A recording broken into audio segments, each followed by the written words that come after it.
Hello all, big pass லைவில் என்ன போயிட்டுருக்குன்னு பார்த்தீங்கன்னா, ஒரு அதிர்ச்சியான விஷயம் டிஸ்கஸ் பண்ணிகிட்டு இருக்காங்க சாந்திராவும் திவ்யாவும் சேர்ந்து.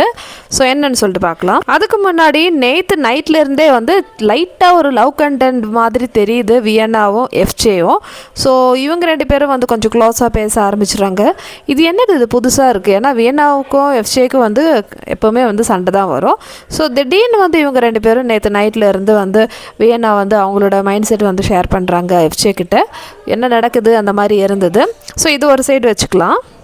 இப்போ சாந்திராவும் திவ்யாவும் வந்து என்ன பேசினாங்க அப்படின்னா, சாந்திரா ஒரு விஷயம் சொல்கிறாங்க. எஃப்ஜே வந்த உடனே, அதாவது நீ வயல் கார்டில் நம்மலாம் வந்தோம் இல்லையா, அப்போ வந்து உன்னை தான் வந்து ட்ரை பண்ணா லவ்க்காக அப்படின்னு சொல்லிட்டு திவ்யா கிட்ட சொல்கிறாங்க. திவ்யா வந்து ஐயோ, நான் இதெல்லாம் கவனிக்கவே இல்லை, நான் சாதாரணமாக தான் வந்து எஃப்ஜே கிட்ட பழகிட்டு இருந்தேன்னு சொல்கிறாங்க.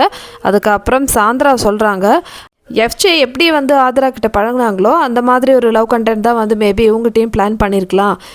நீ வந்து ப்ராப்பராக ரெஸ்பான்ஸ் பண்ணல, அதனால கூட இருக்கலாம். எஃப்ஜே வந்து இப்போது வேறு ரூட்டு பிடிச்சிருக்கான். என்னென்னா வியன்னா கிட்ட வந்து கொஞ்சம் க்ளோஸாக பழக ஆரம்பிச்சிருக்காங்கன்னு சொல்லிட்டு இவங்க ரெண்டு பேரும் வந்து மேக்கப் பண்ணிகிட்டே இருக்கும்போது செம காசிப்.